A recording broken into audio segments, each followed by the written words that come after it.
To you by NBC bearing, भारताची पहिली bearing उत्पादक। मुंबई महानगरपालिकेच्या निवडणुकीचं बिगुल वाजलंय, परंतु महायुतीमध्ये राष्ट्रवादी काँग्रेस पक्ष हा सामील होणार का हा सवाल या निमित्ताने उपस्थित होताना पाहायला मिळतोय। काल महायुतीची बैठक झाली, या बैठकीला राष्ट्रवादी काँग्रेस पक्षाला भाजपकडनं आमंत्रण देण्यात आलेलं नाही। या सगळ्या संदर्भात बातचीत करण्याकरता आपल्यासोबत राष्ट्रवादी काँग्रेस पक्षाच्या मुंबईच्या आमदार असलेल्या सना मलिक आपल्याबरोबर आहेत। सना मलिकजी, खरं तर नवाब मलिक यांच्या नावावरतून प्रश्नचिन्ह सातत्यानं भाजप उपस्थित करतोय, कारण की नवाब मलिक यांच्यावरती देशद्रोहासारखे गंभीर आरोप आहेत, त्यामुळे आम्ही त्यांच्याबरोबर कदापि जाणार नाही अशी भूमिका भाजपने घेतलेली आहे। या सगळ्या संदर्भात तुमच्या पक्षाची भूमिका काय आणि काय तुमचे वडील म्हणून तुम्हाला काय वाटतं या सगळ्या संदर्भात? हे पूर्ण जे प्रकरण आहे ते कोर्टमध्ये पेंडिंग आहे आणि नवाब मलिक साहेब यांच्या वरती जे आरोप झाला आहे ते फक्त आरोप आहे, ते अजून सिद्ध झाला नाही आणि सगळे कोर्टमध्ये पेंडिंग आहे, म्हणून त्यावर जास्त आपण बोलू शकत नाही। पण जे आमचे मुंबईचे कमिटीचे अध्यक्ष फक्त जे BMC इलेक्शनसाठी निर्माण केली गेली आहे, त्यामध्ये नवाब मलिक साहेबांच्या त्या अध्यक्षतेखाली गेल्या 1 महिन्यापासून इच्छुक उमेदवारची फॉर्मचे सगळे डिस्ट्रीब्युशन चालू होतं। खूप आमचे कार्यकर्ते आणि पदाधिकारी या लोकांनी फॉर्म आता जास्त त्यांनी इच्छुकता दाखवली आहे। त्या अनुषंगाने काल आमची 3 तास बैठक झाली आहे आणि तसं आम्ही रिपोर्ट रेडी केला आहे, कारण नागपूरच्या सेशनच्या वेळी आम्ही पण बिझी होतो आणि दादांच्या अवेलेबिलिटी पण नाही होतं। पक्षाचे वरिष्ठ सुनील तटकरे साहेब आणि प्रफुल्लभाई पटेलजी ते दिल्लीमध्ये सेशनच्या कारणाने अनुपस्थित आहे। तर आमचा एक रिपोर्ट रेडी झाला आहे रेडी आणि आता आम्ही जेव्हा आम्हाला पक्षाचे वरिष्ठ वेळ देणार तेव्हा युतीसोबत आणि स्वबळावर दोघेच आमचे रिपोर्ट त्यांच्यासमोर ठेवून त्यांचे जे आदेश असेल तसं आम्ही पुढे जाणार। परंतु आशिष शेलार म्हणतात जोपर्यंत नवाब मलिक हे मुंबई महानगरपालिकेच्या निवडणुकीच्या संदर्भात चर्चेसाठी प्रयत्नशील राहतील, पुढे राहतील, तोपर्यंत आम्ही त्यांच्यासोबत युती करणार नाही, त्यांच्यासोबत कोणत्याही प्रकारची चर्चा करणार नाही, अशा पद्धतीची भूमिका त्यांनी घेतलेली आहे। खरं तर नवाब मलिक हे अडचणीचा भाग ठरतायत का, की राष्ट्रवादी काँग्रेस पक्ष हा महायुतीमध्ये सामील होणार की स्वतंत्र निवडणूक लढणार?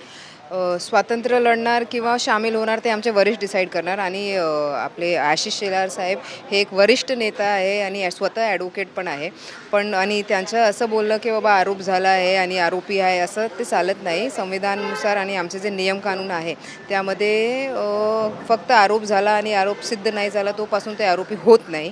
तर तसं जसं त्यांचा पर्सनल काय एजेंडा असेल BJPचा स्वतःचा किंवा शिवसेनेचा, तर त्यावर मी जास्त बोलणार नाही, कारण आमचे वरिष्ठ जे डिसिजन घेणार त्या अनुषंगाने आम्ही पुढे जाऊ। खरं तर आज अजित पवारांची तुम्ही सकाळी सुद्धा देवगिरी निवासस्थानी भेट घेतली। या देवगिरी निवासस्थानी काय नेमकी तुमच्या भेटीमध्ये चर्चा झाली, कारण की काल तुमची निवडणूक समितीची बैठक झाली, त्याचा एक अहवाल तुम्ही अजित पवारांना दिलेला आहे? नाही, कालची जे बैठकचा अहवाल आहे ती मी स्वतः ॲज अ कमिटी मेंबर देऊ शकत नाही। आमचे कमिटीचे अध्यक्ष आणि दोघे कार्याध्यक्ष आणि आम्हाला पूर्ण कमिटीला बोलावलं तर आम्ही तसं देणार, नाही तर आमचे जे अध्यक्ष आणि दोघे कार्याध्यक्ष ते दादांसमोर किंवा आमच्या वरिष्ठांसमोर ठेवणार।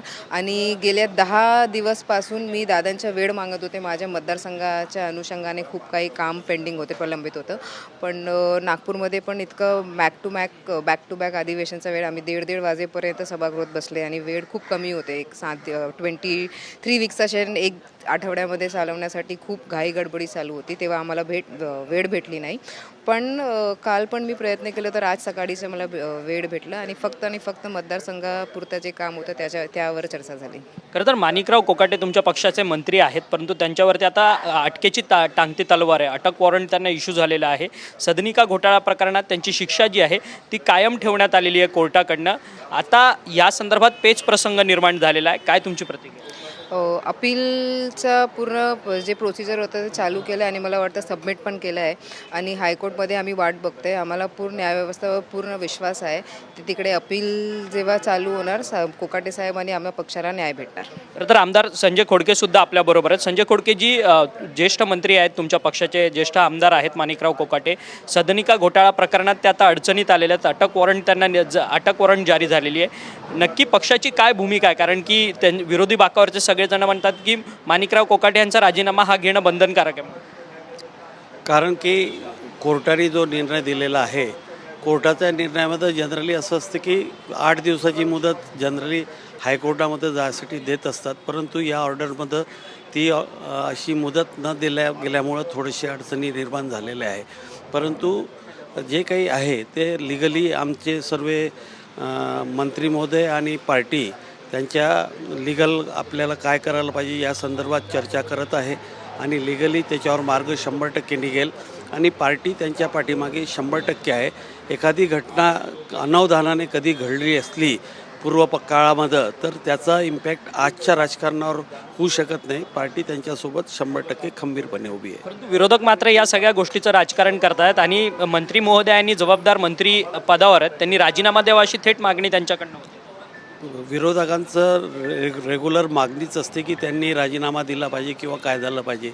ते त्यांचं काम आहे, ते त्यांचं काम करतात. परंतु पार्टी आणि आज त्यांनी ज्या कृषी खात्यामध्ये 5-6 महिने त्यांना मिळाले, वर्षभर मिळालं आणि त्यानंतर क्रीडा खातं, अल्पसंख्याक खातं या खात्यामध्ये त्यांनी चांगलं प्रभावीपणे काम करून राहिले. मतदारसंघात त्यांचं जिल्ह्यामध्ये प्रभावी काम आहे. पार्टी त्यांच्या पाठीमागे 100% खंबीरपणे उभी आहे. खरं तर धन्यवाद, तुम्ही आमच्याशी बातचीत केली.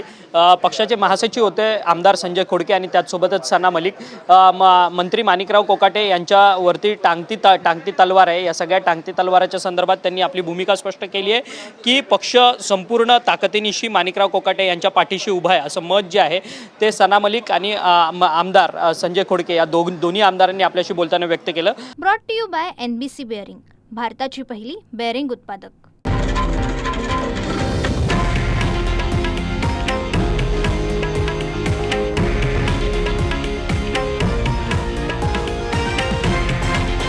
हे आहे देशातील नंबर 1 न्यूज नेटवर्क आणि आपण पाहत आहात TV9 मराठी, एकमेव.